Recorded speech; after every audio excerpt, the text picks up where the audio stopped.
Hi friends, నేను మీ హఫీజ్. మీరు చూస్తున్నారు తెలుగు టెక్ ట్యూబ్. ఫ్రెండ్స్, ఇవాళ వీడియోలో ఒక మంచి ల్యాప్టాప్ రివ్యూ చేద్దాం. సో అదే హెచ్పి వెక్టస్ E1060AX, దీని మోడల్ నేమ్.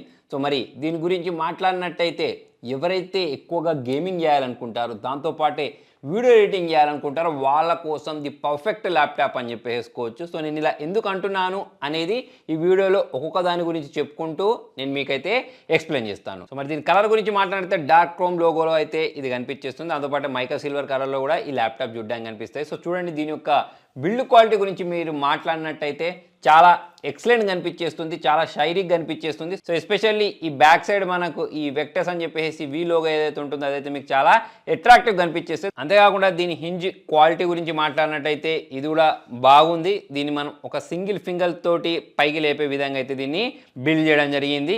ఇక మనం లోపలి విషయానికి వచ్చినట్టయితే, అంటే స్క్రీన్ సైజ్కి వచ్చినట్టయితే దీనిలో మనకు 16.1 ఇంచెస్ స్క్రీన్ అయితే యూజ్ చేసేసారు. సో దీన్ని మరి డిస్ప్లే గురించి మాట్లాడితే IPS display 144 hertz refresh rate తోటైతే దీన్ని లాంచ్ చేయడం జరిగింది. సో మరి దీనిలో బెజిల్స్ గురించి మాట్లాడితే చుట్టుపక్కల మనకు చాలా తక్కువ బెజిల్ చూడడానికి కనిపించేస్తే, కాకపోతే పై వైపు కింది వైపు కొంచెం బెజిల్ చూడడానికి అయితే కనిపించేస్తే, కింది వైపు చూసుకున్నట్టయితే దీనికి సంబంధించిన లోగో వి అని చెప్పేసి అయితే చూడడానికి కనిపించేస్తుంది. మరి ఈ కీబోర్డ్ గురించి మాట్లాడినట్టయితే మీకు ఇక్కడ ఫుల్ సైజ్ కీబోర్డ్ చూడడానికి కనిపిస్తుంది. ఇదైతే నాకు చాలా బాగా నచ్చింది. అంటే మనం ఏమైనా నెంబర్స్ టైప్ చేయాలనుకోండి, దానికోసం డెడికేటెడ్గా మనకి ఇక్కడ కీస్ని ప్రొవైడ్ చేసిన కారణంగా ఎవరికైతే ఎక్కువగా క్యాలిక్యులేటర్ అలవాటు ఉంటుందో వాళ్ళు టైపింగ్ చేసుకోవడానికి అయితే కీప్యాడ్ అనేది బాగుంటుంది. మరి కీబోర్డ్ గురించి మాట్లాడితే full size island style backlight కీబోర్డ్ని అయితే యూజ్ చేశారు. దాంతోపాటు ఈ కీప్యాడ్లో మనకు కీకి మధ్యలో ఉండే స్పేస్ ఏదైతే ఉంటుందో అది చాలా కరెక్ట్ ప్రాపర్ పొజిషన్లో ఇచ్చిన కారణంగా మనం టైపింగ్ చేసేటప్పుడు మనకు ఎటువంటి డిస్టర్బెన్స్ అయితే అనిపించదు. నెక్స్ట్ ఇక కింది వైపు వచ్చిన ట్రాక్ ప్యాడ్ గురించి మాట్లాడినట్టయితే ఇది మనకు మల్టీ టచ్కి పనిచేస్తే, దాంతోపాటు దీని రెస్పాన్స్ గురించి మాట్లాడితే ఇది చాలా స్మూత్గా మూవ్ అవడం అయితే మనం గమనించవచ్చు. ఇక కింది వైపు మనకు కొన్ని స్టిక్కర్స్ కూడా వీళ్ళు ప్రొవైడ్ చేయడం జరిగింది. వీటి గురించి కూడా మనం మాట్లాడదాం ఒక్కొక్క దాని గురించి. దాంతోపాటు ఇక్కడ పై వైపు మనకు స్పీకర్ గ్రిల్స్ని కూడా ప్రొవైడ్ చేశారు. సో దీంతో మనం కొన్ని సౌండ్స్ని కూడా ప్లే చేసి చూద్దాం. మరి ల్యాప్టాప్లో అన్నిటికంటే ముఖ్యమైనది ఏంటి? ప్రాసెసర్ గురించి మాట్లాడితే AMD Ryzen 7 6800H ప్రాసెసర్ని అయితే యూజ్ చేయడం జరిగింది. సో ఎంత సీమ్లెస్లీ ఈ ప్రాసెసర్ అనేది పర్ఫామ్ చేస్తుంది అనేది ఇక్కడ మనం చూసినట్టయితే, ఇక్కడ నేను కొన్ని గేమ్స్ అయితే ఆడి చూశాను. సో ఈ గేమ్స్ ఆడినప్పుడు మీరు చూసినట్టయితే ఎక్కడ కూడా చిన్న ల్యాగ్ లేకుండా చాలా స్మూత్గా అయితే ఇది గేమ్ని హ్యాండిల్ చేస్తుంది. హెవీ గేమ్స్ని అయితే చాలా స్మూత్గా హ్యాండిల్ చేస్తుంది. ఎక్కడ కూడా మనకు ఫ్రేమ్ డ్రాప్స్ చూడడానికి కనిపించట్లేదు. దాంతోపాటు నేను ఏమన్నాను, ఓన్లీ గేమ్సే కాకుండా మనం దీనిలో ఎడిటింగ్ వర్క్ చేసేటప్పుడు కూడా చాలా సూపర్గా పర్ఫామ్ చేస్తానని చెప్పాను కదా. సో అందులో భాగంగా ఇక్కడ నేను కొన్ని ఎడిటింగ్ వర్క్స్ చేసి చూశాను. ఆ ఎడిటింగ్ వర్క్లు చేసినప్పుడు ఇక్కడ మీరు చూడొచ్చు చాలా స్మూత్గా అయితే ఇది ఎడిటింగ్ చేసేసింది, చాలా ఫాస్ట్గా రెండర్ చేసేసింది.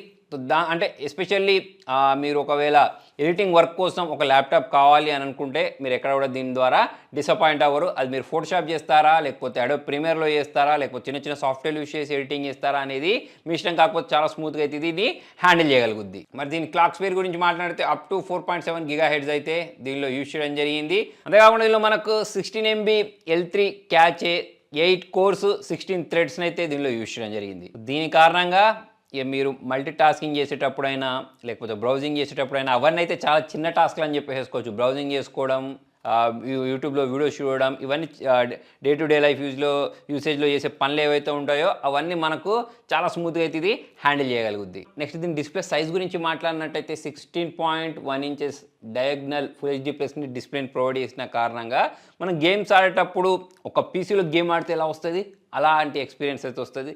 అందుపాటు మనం ఫోటోషాప్ లేకపోతే ఏదైనా ఎడిటింగ్ వర్క్ చేసేటప్పుడు దానిలో ఉండే అక్షరాలు అనేవి ప్రాపర్గా కనిపిస్తూ ఉంటాయి, కళ్ళ మీద అంతా ఎఫెక్ట్ అయితే పడదు. ఇక మనం రైటింగ్ స్పీడ్ గురించి మాట్లాడితే అది కూడా చాలా ఫాస్ట్గా ఉంటుంది. 512 GB SSD 4th జనరేషన్ SSDని అయితే దీనిలో వీళ్ళు యూజ్ చేయడం జరిగింది. ఇక ర్యామ్ గురించి మాట్లాడినట్టయితే 16 GB DDR5 4800 MHz ర్యామ్ని అయితే యూజ్ చేయడం జరిగింది. సో అందులో మనకు 2 8 GB ర్యామ్స్ని అయితే యూజ్ చేశారు. మరి హెవీగా గేమ్స్ ఆడేటప్పుడు ఈ ల్యాప్టాప్ అనేది ఎక్కువగా వేడి అవ్వకుండా ఉండడానికి కింద మనకు ఎయిర్ వెంట్స్ని అప్గ్రేడెడ్ కూలింగ్ సిస్టాన్ని అయితే ప్రొవైడ్ చేసిన కారణంగా మనం గేమింగ్ చేసేటప్పుడు మనకు ఈ ల్యాప్టాప్ అనేది హీట్ అయినట్టు అనిపించదు. దాంతోపాటే మనం గేమ్ ఆడేటప్పుడు నాయిస్ కూడా మనకు ఎక్కువగా వినిపించదు. నెక్స్ట్ ఇక దీనికి వీళ్ళు ప్రొవైడ్ చేసిన పోర్ట్స్ గురించి మాట్లాడినట్టయితే దాదాపుగా అన్ని రకాల పోర్ట్స్ని అయితే వీళ్ళు ప్రొవైడ్ చేశారు. అలా మనకు AC smart pin RJ45 HDMI 2.1 దాంతోపాటే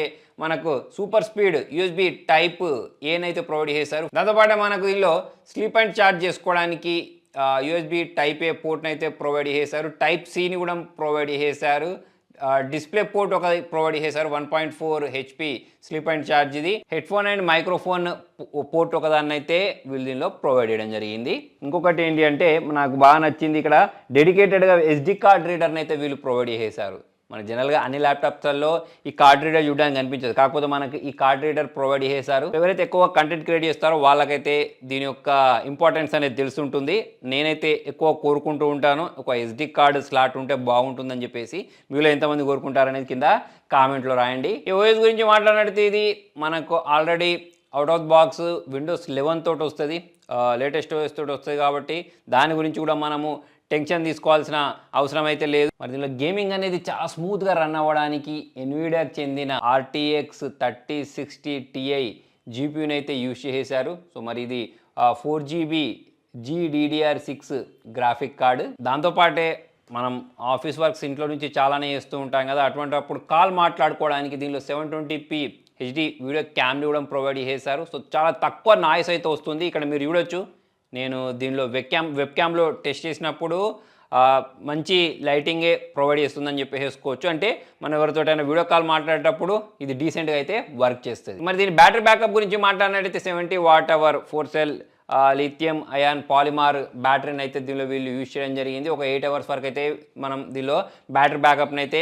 expect చేయొచ్చు. కాకపోతే ఇది ఒక గేమింగ్ ల్యాప్టాప్ కాబట్టి ఎక్కువగా గేమ్స్ చేస్తూ ఉంటాం, వీడియో ఎడిటింగ్ చేస్తూ ఉంటాం కాబట్టి అప్పుడు దీనిలో మనం కొంచెం తగ్గుదలనైతే గమనించవచ్చు. కాకపోతే ఫాస్ట్ ఛార్జింగ్కి సపోర్ట్ చేసే ల్యాప్టాప్ కాబట్టి చాలా ఫాస్ట్ కూడా ఇది ఛార్జ్ అయిపోద్ది. అదే కాకుండా బాక్స్లో ప్యాకేజింగ్ గురించి మాట్లాడినట్టయితే ఈ అవుటర్ బాక్స్ అనేది ఫైబర్ కుషన్స్ తోటి 100% సస్టైనబుల్ సోర్స్డ్ అండ్ రీసైకిలబుల్ ప్యాకేజ్ని అయితే దీనిలో యూజ్ చేసిన కారణంగా మనం ఈ వేస్ట్ ఏదైతే ఉంటుందో అది కూడా తగ్గిపోద్ది అని చెప్పేసుకోవచ్చు. దాంతోపాటు దీనిలో మనకు ఓమెన్ గేమింగ్ హబ్ అని చెప్పేసి ఒక సాఫ్ట్వేర్ కూడా చూడడానికి కనిపిస్తుంది. సో దీన్ని యూజ్ చేసి మనము మన దగ్గర ఉండే జంక్ ఫైల్స్ ఏవైతే ఉంటాయో వాటిని క్లీన్ చేయడమైనా కానివ్వండి, దీని స్పీడ్ని బూస్ట్ చేయడమైనా కానివ్వండి, నెక్స్ట్ దీన్ని మనం క్లిక్ చేసినట్టయితే ఇంకా చాలా రకాల ఆప్షన్స్ అయితే చూడడానికి కనిపించేస్తాయి. దానిలో ఎస్పెషల్లీ మనకు పర్ఫార్మెన్స్ కంట్రోల్ అని చెప్పేసి ఒక ఆప్షన్ ఉంటుంది. దాంతోపాటే సిస్టమ్ వైటల్ అని చెప్పేసి ఒక ఆప్షన్ ఉంటుంది. దీనిలోకి వెళ్ళినట్టయితే మన CPU టెంపరేచర్ ఉంటుంది, దాంతోపాటు ఎంత ర్యామ్ యూజ్ అవుతుంది, దాంతోపాటు స్టోరేజ్ అనేది ఎంత యూజ్ అయింది, ఇటువంటి దీనికి సంబంధించిన డేటా కనిపించేస్తుంది. ఇక మనము నెట్వర్క్ బూస్టర్ గురించి మాట్లాడినట్టయితే ఏమేమి యాప్స్ ఓపెన్ చేసేసాం, ఎంతెంత డేటా అనేది అవి కన్జ్యూమ్ చేస్తున్నాయని చెప్పేసి అయితే దీనిలో చూడడానికి కనిపించేస్తే. దాంతోపాటు ఇక్కడ మనకు పర్ఫార్మెన్స్ కంట్రోల్ అని చెప్పేసి ఉంటుంది. దీనిలో మనకు క్వైట్ అని చెప్పేసి, డిఫాల్ట్ అని చెప్పేసి, పర్ఫార్మెన్స్ అని చెప్పేసి డిఫరెంట్ మోడ్స్ ఉంటాయి. వాటి ఆధారంగా మనం ఈ ల్యాప్టాప్ యొక్క పర్ఫార్మెన్స్ని సెట్ చేసుకోవచ్చు. ఇదే ల్యాప్టాప్ తోటి మనకు సాఫ్ట్వేర్ సెక్యూరిటీ గురించి మాట్లాడినట్టయితే ఎక్స్బాక్స్ గేమ్ పాస్ అనేది 1 month సబ్స్క్రిప్షన్ అయితే వీళ్ళు ప్రొవైడ్ చేస్తారు. దాంతోపాటు McAfee live safe 30 days free trial అయితే డిఫాల్ట్గా దొరుకుతుంది. దాంతోపాటు మనకు మైక్రోసాఫ్ట్ హోమ్ అండ్ స్టూడెంట్ 2021 అయితే వీళ్ళు దీనిలో ప్రొవైడ్ చేస్తారు. మరి డిస్ప్లే గురించి మాట్లాడినట్టయితే 6.1 inches diagonal full HD 144 Hz refresh rate కలిగిన IPS డిస్ప్లే యూజ్ చేయడం జరిగింది. ఇది micro edge anti glare display. Brightness గురించి మాట్లాడితే 250 nits బ్రైట్నెస్ అయితే ఉంటుంది, 137 ppi తోటి. స్క్రీన్ రెజల్యూషన్ గురించి మాట్లాడినట్టయితే 1920x1080 ఉంటుంది. కలర్ గామెంట్ వచ్చేసి 45% NTSCని అయితే దీనిలో వీళ్ళు యూజ్ చేయడం జరిగింది. దాంతోపాటు నెట్వర్కింగ్ గురించి మాట్లాడితే దీనిలో మనకు Wi-Fi 6Eని యూజ్ చేశారు, Bluetooth 5.2 అయితే యూజ్ చేస్తారు. ఇవి రెండు కూడా మనకు లేటెస్ట్ టెక్నాలజీస్ అని చెప్పేసుకోవచ్చు. సో ఫ్రెండ్స్, ఓవరాల్ చూసుకున్నట్టయితే ఇది మరి HP Victus 16 సంబంధించిన రివ్యూ. మరి దీని పర్ఫార్మెన్స్ గురించి మాట్లాడినట్టయితే AMD Ryzen 7 సంబంధించిన పర్ఫార్మెన్స్ అనేది చాలా ఎక్సలెంట్గా ఉంటుందని చెప్పేసుకోవచ్చు. దాంతోపాటు దీనిలో వీళ్ళు యూజ్ చేసిన గ్రాఫిక్ కార్డ్ అయినా కానివ్వండి, ఈ స్క్రీన్ యొక్క పెద్ద స్క్రీన్ సైజ్ అయినా కానివ్వండి, దాంతోపాటు కీబోర్డ్ ఫుల్ సైజ్ కీబోర్డ్ అయినా కానివ్వండి, ట్రాక్ ప్యాడ్ అయినా కానివ్వండి, ఇవన్నీ మనకు చాలా బాగా అనిపిస్తూ ఉంటాయి. పర్ఫార్మెన్స్ పరంగా అయితే మనం ఎక్కడ కూడా వంగ పెట్టడానికి లేదు, చాలా సూపర్గా అయితే ఇది వర్క్ చేస్తుంది. సో ఫ్రెండ్స్, మరి మీకు ఈ ల్యాప్టాప్లో నచ్చిన క్వాలిటీ ఏంటి అనేది కింద కామెంట్లో రాయండి. మరి మీకు వీడియో నచ్చినట్టయితే లైక్ చేయండి, షేర్ చేయండి. Thank you.